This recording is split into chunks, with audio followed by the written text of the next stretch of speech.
I'll ask this, I know that you discussed somewhat what lessons learned were, but what would you say the main message that you got, because it was such, with the two landslide elections, they were a big statement on the part of the members.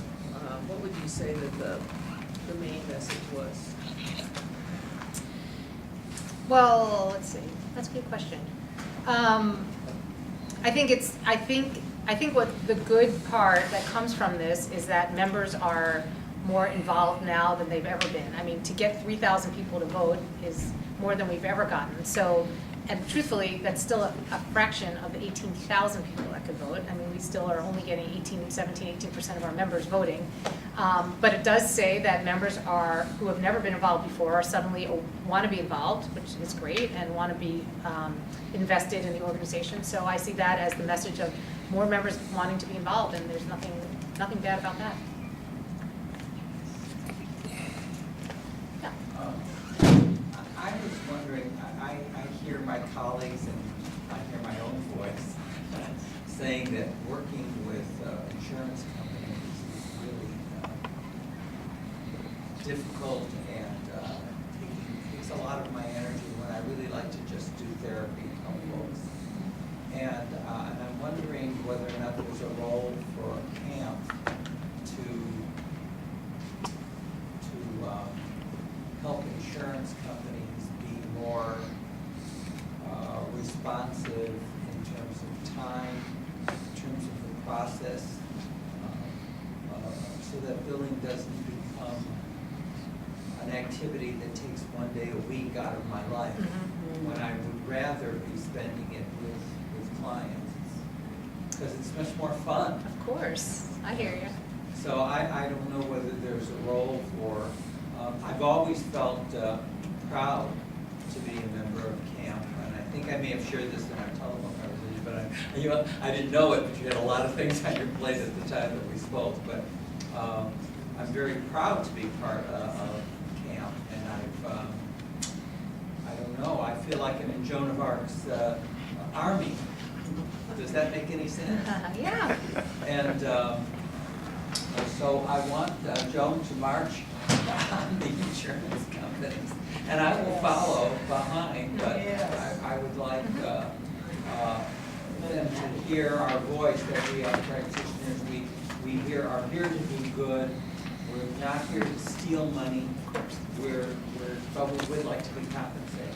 Yeah, so I can address that. There is the CPPA, and I'm going to try to remember what it stands for. It's through the Department of Healthcare Services, and there's this work group, and I'm blanking on what it stands for. But anyway, it's a work group of insurance companies and stakeholders that the government, the department sort of facilitates these meetings.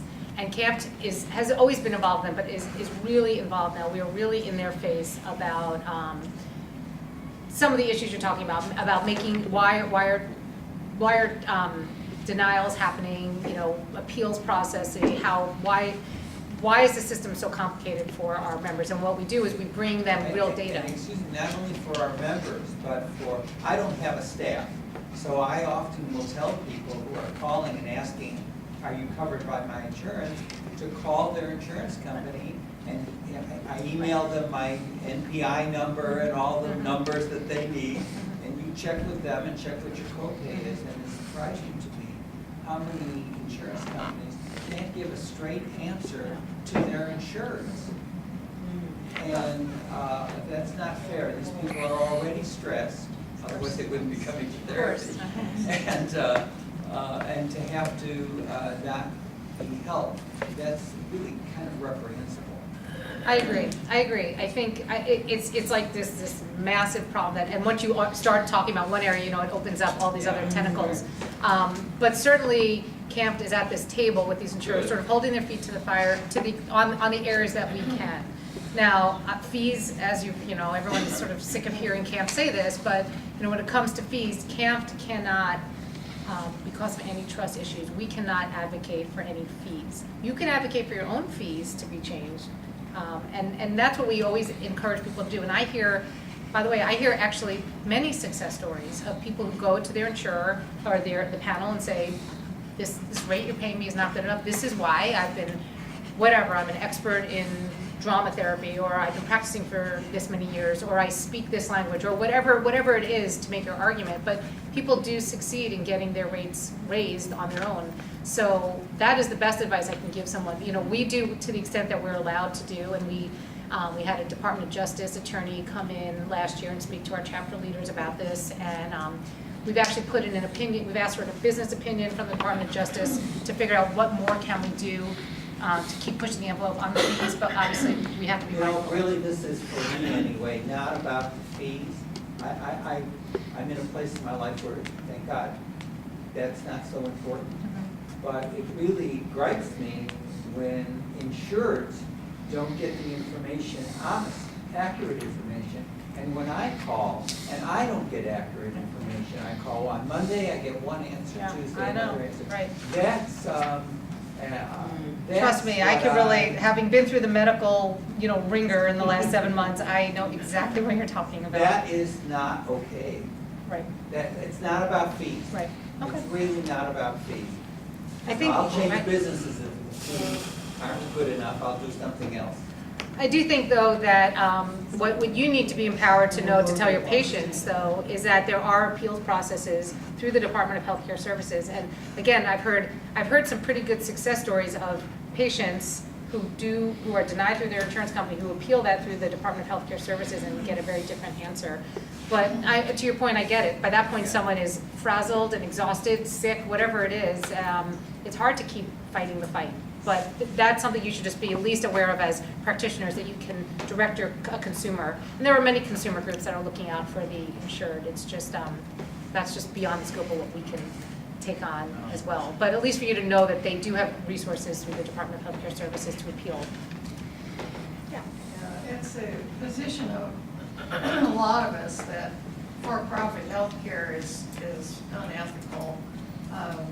And, you know, I'm wondering what, you know, I mean, just by virtue of the fact that it's for-profit, because, you know, the incentive is to deny care, you know, I mean, if it's a for-profit system. Over and over. Yeah, exactly.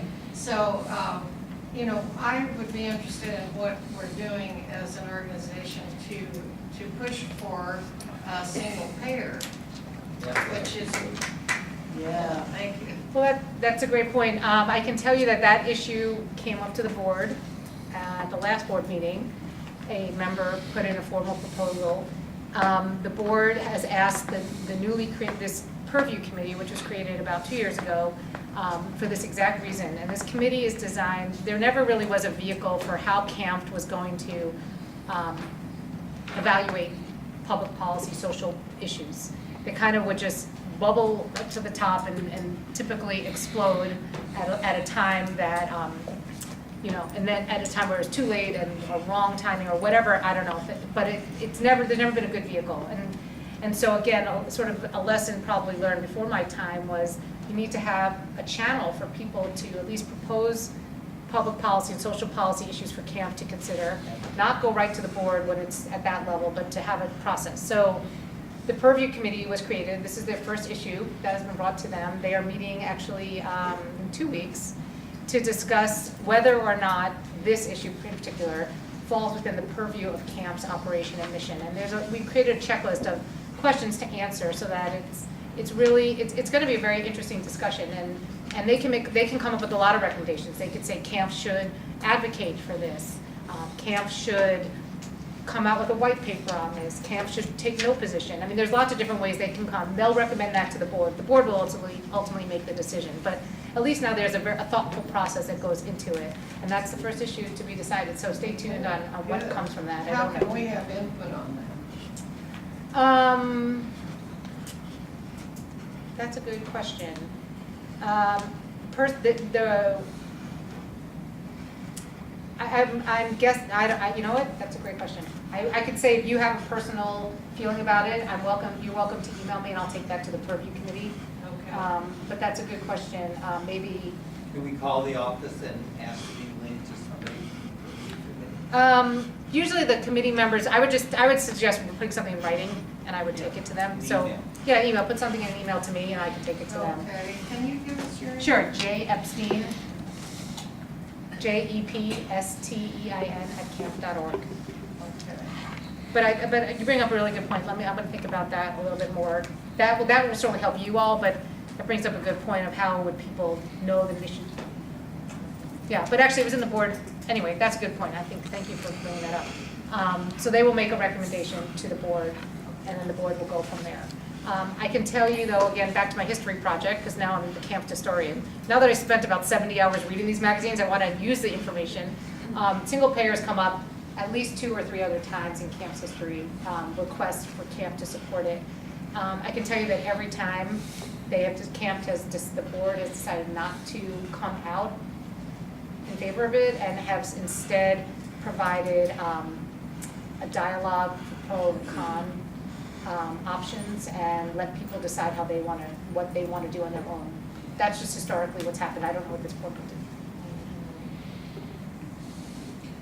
Let me just ask this, Sure. when you were hired as executive director in 2011 to represent just the interests of the MFT profession, or were you hired or made aware of the hiring at the organization was going to transition into this bigger organization that the board tried to make it into? At the time of my hiring, I mean, there was never discussion of what would come in years down the road. So no, it wasn't part of my hiring. I became aware of the fact when I started, not long after I started, that the strategic plan was changed in 2006 from a plan that was focused on marriage and family therapists and was changed to something that said mental health professionals. That Whose brought to my strategic attention. plan? I'm sorry? Whose strategic plan? Oh, the CAMP strategic plan. So the board? It was a strategic planning committee that made a recommendation to the board, and the board approved it, yeah, in And how 2006. did it come about? There must have been some kind of progression of ideas. And so who was the ultimate deciding force that kind of supported the direction of those ideas to go? In 2006? Exactly. I don't know. Since, To be honest. since 2011. So when I came on, there were people saying, and again, I don't make any of these On the decisions. board, could you name the board when you said people? Oh, I don't even remember. No, which- I don't want which their names, board. I'm just saying. Board who's and strategic, responsible? and at the strategic committee meetings that said, this is what the strategic plan says. It says we're for mental health professionals. It's been idling like this for all these years. It's time to make the bylaws conform with our strategic plan. And that was where this started. Certainly wasn't my idea. I say to anyone, I'm not smart enough to tell you what the organization should look like in 20 years. It was a process that a train had been in the station with this idling like this for these years. And that's what I inherited, quite frankly, and that's what this board inherited. Now, the board thought it was a good idea, and therefore decided it was time to propose these bylaws to the members. But it was certainly not, it didn't come out of thin air with this board. But if CAMFT is a trade group for MFTs, how would they benefit from having a psychologist or psychiatrist on the board? Why would we need that? To be on the board, well, so right now on the board. Or to be, because they're allowed to be members, anybody can be Mhm, members. mhm. Why was it considered important that they be included? Well, I think, from what I can gather historically, the idea was this new license was coming into California, this LPCC license, started in 2009, and talks had been from about 2006. But there was gonna be a new license, the landscape was changing, and again, I'm just extrapolating what probably the thinking was there was gonna be a new license, and wouldn't it be better for CAMP to bring these people into our fold than to potentially have this new license become a bigger force than CAMP? And that's the unknown that we still don't know. We won't know this for years to come. In every other state where LPCCs came in, they exceed the number of MFTs in that state. Now, California is different. We're already bigger here. We're the first state. Chances are it may never happen, but at the same time, I think the thinking was bring them into the fold now. You're similarly trained. You have similar goals, advocacy-wise. Many of the bills that CAMFT proposes, by the way, that your dollars pay for us, our staff and our lobbyists to advocate for, affect all psychotherapists anyway. So I think there's a rationale that you're already doing a lot of work as a psychotherapy community, bring them into the fold. That's my But take if of what we're it was. MFTs, why would we want anyone else as a part of this? If that's what your heart, are you saying that you weren't a part of this? You were not advocating this at all? You were not a part of that strategic planning whatsoever? That strategic plan was in place since 2006. I was part of the board when the And you board. didn't support it, or? I say the board supported, and when I inherited this plan, like I said, I was here a year and a half. It seemed like a good idea when someone explains it the way I'm explaining it now. You bring more people into your tent, you become bigger, you become a bigger force in Washington, in Sacramento. But there are 60,000, there's about 60,000 marriage family therapists. What if we appeal to them to join as opposed to bringing in, if that's what we are, we're MFTs. There's about 30,000 in California. All over California, Yeah. but I mean, if you Licensed. included everyone who's even, part of the Interns and community, train- yeah. everyone, why would we not try to entice them and see, and appeal to them and even ask them to do surveys or whatever? Because this was promoted as a modernization and an update, which is not the truth. It was misleading to the members as to the intention, and that's when they realized we were somewhat being railroaded. And so why would it be considered a modernization for us when it wasn't really representing our interests? Well, again, I think the modernization term, I could see I could see what you're saying about how that, what that looked like. I think the bylaws as a whole, there were a lot of changes in those bylaws, 99% of which were not controversial, were thrown, the baby was thrown out with the bathwater. There were a lot of important changes that did not happen, which, a million I can give you examples of, but there were enough controversial ones that made everything get thrown out. So when I say modernization, the modernizing part was making these bylaws that were written in 1964 with lots of Band-Aids over the years into a document that was a modern document that had that was written in more with modern language, written in the format that more bylaws are written in today. So that's kind of the modernization. I totally see how the idea of expanding the clinical membership was not the modernization part. I think that was envisioned when the modern, you know what I'm saying? Modernization But was. it had just been to the rest- modernized in 2009. It wasn't modernized, it was amended. It's been amended Okay, many times. So in 2009, it was all that we really needed as staying with an MFT group. Yes, definitely. If we just staying with an Yeah. MFT group, which is what. That part was never Everyone on touched. the board is But there to I hear- represent us and hire. I I agree. hear what Jill is saying is that from the perspective that in all other states, LPCCs began to outnumber MFTs, they would become a power unto themselves. And rather than being a power unto themselves in opposition or separate from MFTs, the idea was here in California, we would combine forces early on before they had their own organization. And that way avoid the kind of bifurcation that occurred in other states. That was the view. I get that. I also get that camp is like my Joan of Arc, and I have an emotional attachment to that. I also get that.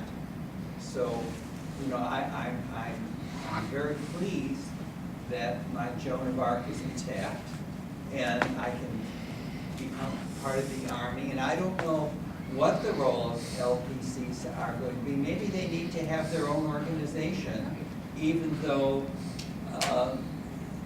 it seems like a duplication. Why do you need two phones when you've got one, that works? They do a little bit different approaches. They do have a different approach Well, than so us. maybe that's sort of inevitable, but Jill, I want to say that I do understand. You were very generous with your time, and you shared that with me at the time, and I really did get that. And it was a way of making us whole and strong for the future. it's, turned out that's not what the new board, what the membership wants at this point, and we're moving on, and it's all good. All of those different professions have their own association. We would have been the only one without our own Well, association. well, we got it now. wasn't just LPCCs. We got it. I know, but it was psychologists We did it. and psychiatrists Yeah. also, who would have been allowed, because they're already allowed to be members. This would have put them in a voting position, and would have taken away our ability to vote for ourselves. And so why not appeal to all these other people and make us MFT strong as opposed to, and have our, maintain and retain our own association and make them LPCCs. But isn't and that have what's our what's in place now? It is, but it seems that there might be a conflict if the board initially thought that we should go in that direction. Is there going to be somewhat of a conflict now? Because if that's what the board thought that we should do, and the remaining people on the board Well, I believe that is the best way, Right. could there be a conflict? Well, I would say, I can't imagine anyone on the board thinking it would be a good idea to move forward with that. But if that's what you thought, But that's what But you if, thought. but, People I, get to I look at this, corporations are people. Right, and- Corporations get to change. I'm going to give you an example from my history project again, of how a board operates and when their results are not what the members want. At CAMFT, it was like the late 70s, early 80s, and the board thought it was would be a good idea to change the name of the organization. That time it was called the California Association of Marriage and Family Counselors, and they were going to change it. It wasn't to CAMFT. It was, I got to get this down because but it was going to use the word therapy, and I forgot exactly the name. The board thought it was a good idea. Needs a member vote. Board puts it out for a member vote. And to me, the members, that's what a vote is for. Members either give it thumbs up or thumbs down. Members put it out for a member vote. Members voted in. Then members figure out, wait a minute, what did we just vote for? We didn't have enough time. We didn't have enough information. Literally the same response and reaction that came from this bylaws.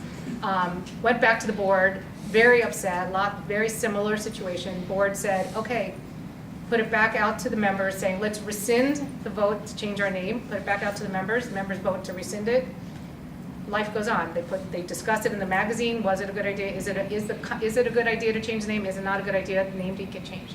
So my point of that is that I don't think that board was malicious or sinister or doing anything to undermine the membership. They were putting an idea out that they thought was a good idea.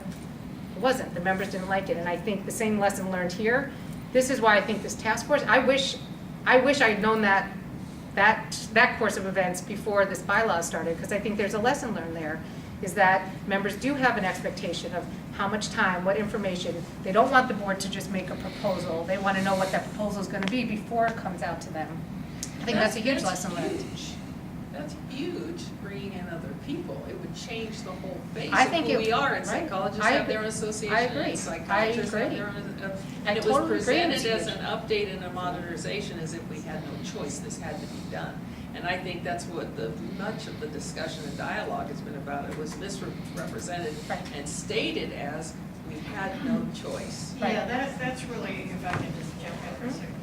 I think that's really, in a way, more the issue, the fact that it was presented in a disingenuous manner than, or at least misleading, maybe not intentionally misleading. Right, I agree.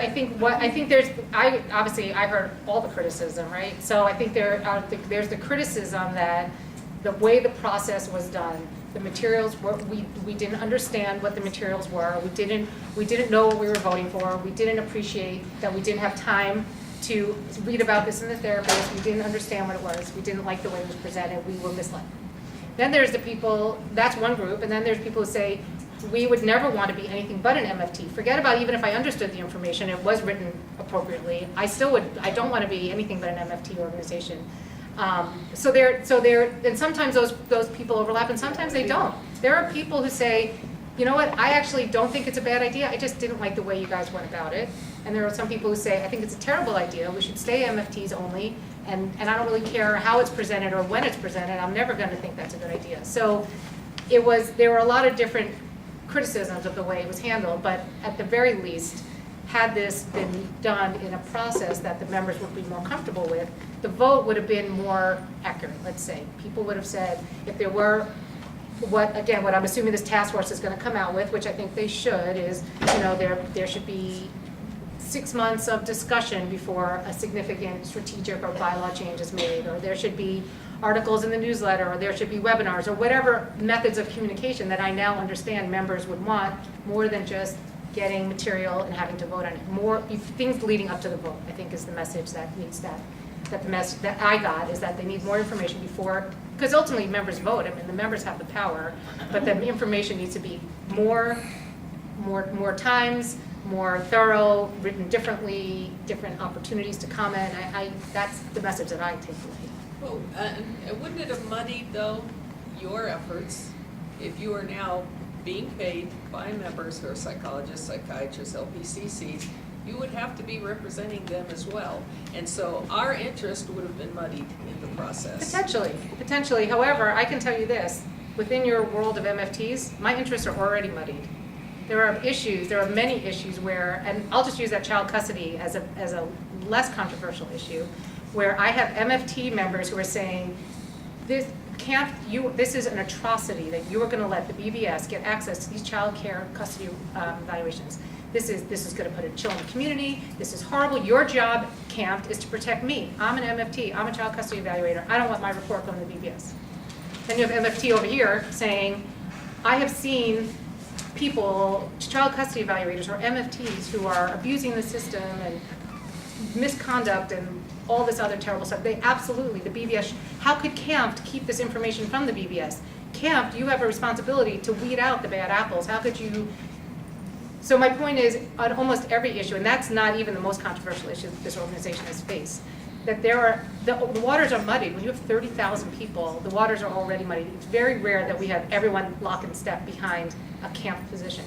Yeah, but what if people in that situation said, well, then I'll take it. LPCCs would say, then we'll take that, and then now you're representing them in that case. Maybe MFTs are as a group saying, you know what, we want to protect our rights to maintain that, which, we try to protect our records. And LPCCs come in because they're coming in new and say, well, we'll just take all those cases. And that wouldn't have been the point. The point would have been our right to privacy or confidentiality or the dynamics of disgruntled. This is a dynamic that you're dealing with. Dynamic of the family court system is parents want to blame someone.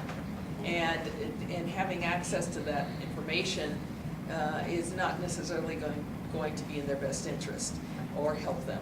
And so now, but LPCCs will say, well, you need to represent me because we as a group are wanting to take that on. Then if they don't want to do it, and that's where those kind of things, it would become a It could definitely be representation yes. of MFT's interest. It absolutely could, and like I said, it's already muddied in many areas. It would have been more complicated. I don't disagree with that. Shouldn't someone represent MFTs though? Should there just be just one person like you being a representative of us? Well, let me ask you this. At AMFT, they had a bylaw change several years ago. Their clinical membership can be anybody who is a licensed psychotherapist, their only restriction is you have to have some marriage and family therapy. I'm not being recorded, so don't quote me, but there is a requirement, but they changed their bylaws because they recognize that they're opening their tent. They have people on their board who are not only MFTs. They have clinical membership that's not only MFTs. So this was certainly not an idea. Again, this is an idea that started a long time ago, but AMFT did this and they're functioning just fine representing MFTs. So they weren't taken over by any other profession since they changed their bylaws to do that. And I think that was like maybe 2010 or 11. But nevertheless, I totally understand what you're saying. It could absolutely lead to conflict. But what I have seen in the last couple of years is that virtually every bill we have sponsored benefits everybody. Benefits the LPCCs, the social workers. They're all come under we'll put something out, we'll pass a bill. Let's just say this 7-year bill right now. And no one else has signed on to it yet. But I wouldn't be surprised if the BBS or another group amends it in to say, yeah, well, you know what, that should be the same for LPCCs and social workers. I mean, many of our bills start out where MFT and then they get amended in. So all these other groups say, yeah, me too. Thanks, CAMFT, for doing that, and me too. Most people, I don't think, discriminate between an LCSW and MS. They're all counselors to them. I think some of your I point think though. we do. Yeah, you know. yes, definitely. I think A lot. historically, again, going back to my history, when camp started, there was years and years and years of turf wars, no question. And thankfully, you know, the people who preceded me in staff and in the board positions were really strong in making sure that MFTs were not left behind, and they did an amazing job. And now we are 2013. Yeah, there are still turf wars, don't get me wrong, but they're nothing like it was back in the day. And if anything, there's a move towards collaboration and working as psychotherapists. At least that's how, to your point, the public, the legislature, that's how they see as psychotherapists. So there was a time where it had to be us against them. I saw that in, you know, black and white in many issues of the therapist. But thankfully, much of that turf war stuff is now behind us. Not all of it, but much of it is. And so it's a new time for psychotherapists. But wasn't your job description to represent us, MFTs, period? I'm sorry, what's But wasn't your job My job description description to represent MFTs, period? I report to the board, so my description I know, but is, aren't they there for MFTs? I Aren't they think- us? I think Shouldn't the board be us? I think the board is charged with making what they believe is the best decisions for the organization, and in cases that are significant changes, the members have to vote them. And the members in this case voted, were unhappy, rescinded, and put it back to what the members wanted. And now the members have spoken. I mean, they've spoken not only how they want the bylaws revised, rescinded, and on the vote, they've spoken on who and how they want the organization, the direction of it. So that's what democracy is. So members voted. So it's not their vision, it should be all a collective vision. The board. I think the board, I mean, you can't have 30,000 people giving their vision, but I think you elect a board to make decisions on your behalf. And again, by law or by the bylaws, there are certain decisions the members have to make. The board can't make significant decisions like changing the bylaws, or at least parts of the bylaws. Some of the bylaws the boards can change on their own, but changing components of membership, certain facts the board can never change on their own. So that's the protections that are built in, that a board can't just change the name of an organization, change the membership structure. There's a few key factors that the law does not let a board make it. It doesn't apply to Congress. I don't know about that, They're right? passing unconstitutional legislation. There was something I wanted to ask. One of the things, just a kind of small thing, but what is the difference between the CEO position and the executive director position, and why was that part of the bylaws? They got rescinded. Well, that was just a title change, because what we have right now is, this is like really. You want to say weeds. that you were in the old bylaws to be a CEO and now you're back to executive? Yeah, but it's not my position as much You as. were clarifying that. Yeah, in the old bylaw, my title, I'm executive director, the bylaws that were rescinded said CEO, but that's not, the reason behind that was, the way it's set up in our current bylaws, the old bylaws that are now the new bylaws, the bylaws say the person, the elected official who acts as, in every other organization called the treasurer, is called the chief financial officer, and everyone else has, the titles are not synced, so you have a president, you have a secretary, you have a chief financial officer, and then you have president-elect, and then you have an executive director, and what would be the chief financial officer in an organization is the director of managing director of finance. It was just consistency. That was like a little nothing cleanup to just make the titles consistent. So it doesn't make sense to have a chief financial officer as your elected treasurer. It doesn't make sense. It's not wrong, it's not bad, it's just not clean as it could be. So that title would have been treasurer to align with the rest of the titles. That was where that came from.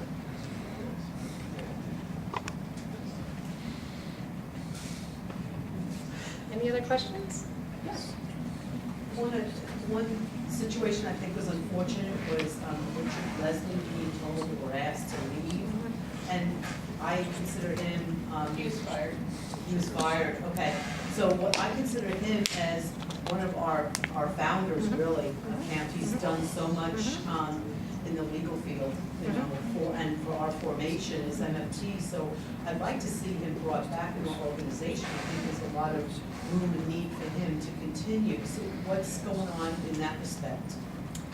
There's no plans to bring him back. I mean, there's no plans to bring him back, but I wholeheartedly agree that his role with the organization was, I mean, the biggest role in the entire organization. He was instrumental in every facet of the organization, from moving it from LA to San Diego, because that's where he lived, to key legislation over those years of getting the biggest piece of legislation, to his credit, was getting MFTs to be recognized by insurers.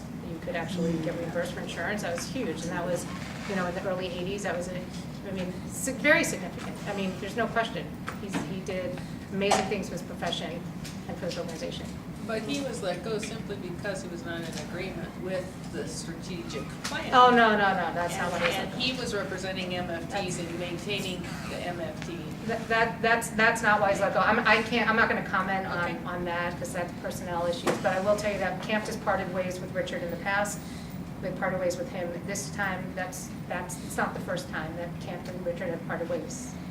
And, He's well thought of in this chapter. Yes. no question. Nobody's worked with him more than I have. I know how smart and how much he has done for this organization, for this profession, and, you know, and I'm still in touch with him privately, so. But you would agree he was for maintaining MFTs as MFTs and not including the other professions? Yes. I am So aware what of are that. the plans for him then to rejoin? You said he's parted ways before in the past. Yeah, So is it looking like, or if you can convey for us, that we hope that he does I will decide note to that. join us again. I'll note that. Thank you. Yeah, I wanted to ask, just in general, that would be another example of, and the single payer thing would be another issue like this, where it's important for the membership to have a conduit, you know, to the board and, you know,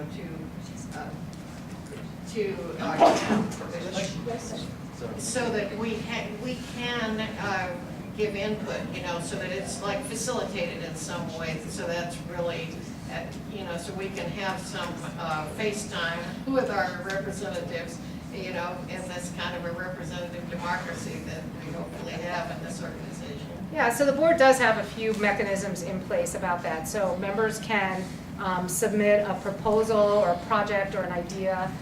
There's always a spot on the agenda where I present members' concerns, or there's member concerns, and then there's a formal, if you have an idea for a project, like that's how the single payer came up. A member had an idea, they filled out the Yes. formal proposal for the project, sent it to the board, and the board said this is something for the purview committee. As well, at every board meeting, there's an opportunity for members to stand up and speak up to 3 minutes of their concerns, which I can tell you, I've never been, or at least I can't recall any other organization having so much openness with their board in terms of member interaction. Every board will let members observe, but to actually let members stand up and speak to the board and at least get their voice, you know, their opinions heard by the board live is very unique, and I think it's a great option. And you know what? 90% of meetings, nobody comes. Yeah.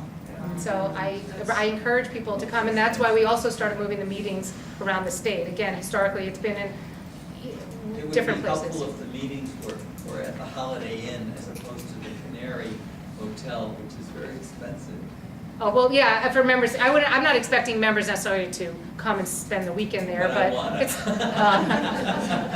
I'm gonna go. but the idea is to move it around the state so that local members can drive to the meeting and come and participate and speak and. But I'm thinking of more of an ongoing way to, I don't know, like through email or whatever, that we have some kind of connection, some kind of contact with people who are working on certain projects or whatever. Once there is a proposal, like for instance, single payer, or if there were a petition to bring Richard Leslie back or whatever, you know, that we then, Have a voice. have an ongoing, way Absolutely. to connect with whoever's working on that. So this doesn't happen again where it feels like members Exactly. felt like they were left out on the Right. decision making. Right. And I think that's fair, and I'll think about other channels that can be open. I think also as chapter members, you have what was also created in the last couple of years, a chapter leader council, chapter advisory council, sorry. And that's where there are chapter leaders who serve in this council to advise and work with senior staff on issues that are important to the chapter. So that's yet another way that was really important to me, having run a large chapter of an international association before this job. I'm very aware of how chapters can feel very disconnected from a mothership. And so I was the one who suggested we create this council, because there are 28 chapters and lots of members, so it's hard for everyone to feel how are they going to connect to CAMFT. But at least this way there's sort of a representative body of chapter advisory council members that speak to CAMFT directly on issues that are important to their chapters or to the members directly. So that's yet another avenue. But I took some notes of what you said. I'm going to put some thoughts together. Yeah, one of the things that Janine, you brought up last time that really concerned me was the thing that I guess was brought up, the issue that was brought up at the recent meeting about chapters not, how the state organization isn't, I forget how it was put, but it was like the chapters were kind of on their own, basically. Oh, yeah, the new agreement Yeah. that's been trying to be passed to get signed by each chapter really makes us a separate entity. We really are 28 chapters without our own legal representation. And it was put as we're like McDonald's, as opposed to maybe as a union where the board really represents us. Well, but representing them And legally it's is different. really, it's very distinctive in making it sound like you're on your own.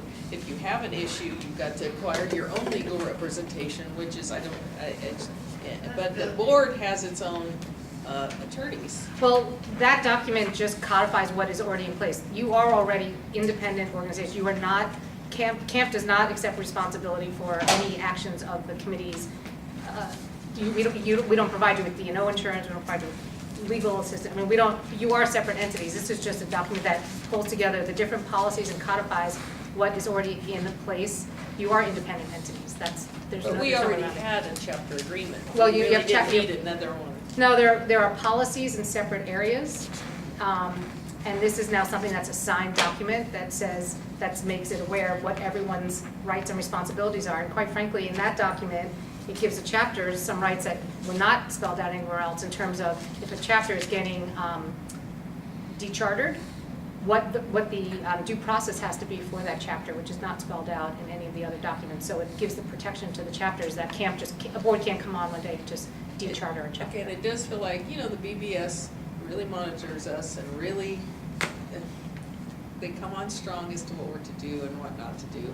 And this really, the agreement, there should be more discussion about that, about why someone can be dechartered because we didn't send in all this information. We have to be completely transparent, whereby we did not get that same transparency from the board.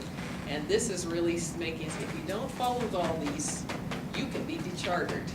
Well, It feels very uncomfortable. There was a 90-day, we did open up for 3 months of comments, and I did a webinar, and we did get comments, and then the board, then I was gone, and then I understand that people wanted more time to comment, and so in maybe like 2 more weeks, I'm gonna put out the chapter agreement with FAQs, and I have 3 more months of comments before the board reconsiders it in September, so there'll be another opportunity to give comments on that. Like I said, starting mid-May, I think it'll be till August or And something. will you make a distinction as to why we need another agreement at all when we already have an agreement? That would be good to put. It's, see. yeah, it's in the Explain that. FAQs, yep, for sure.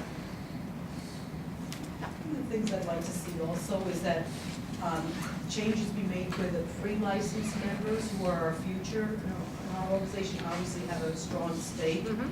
in where we are now as well as our future. That they be considered granted voting membership as well.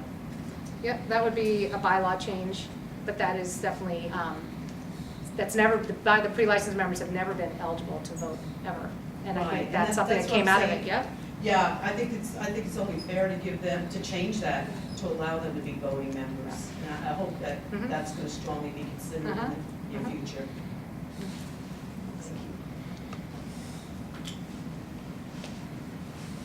Anything else? Well, thank you very much. I'll stick Oh, around thank any you. more time.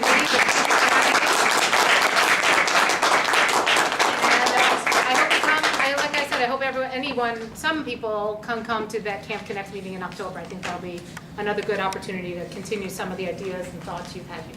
Thank you. Thank you so much for allowing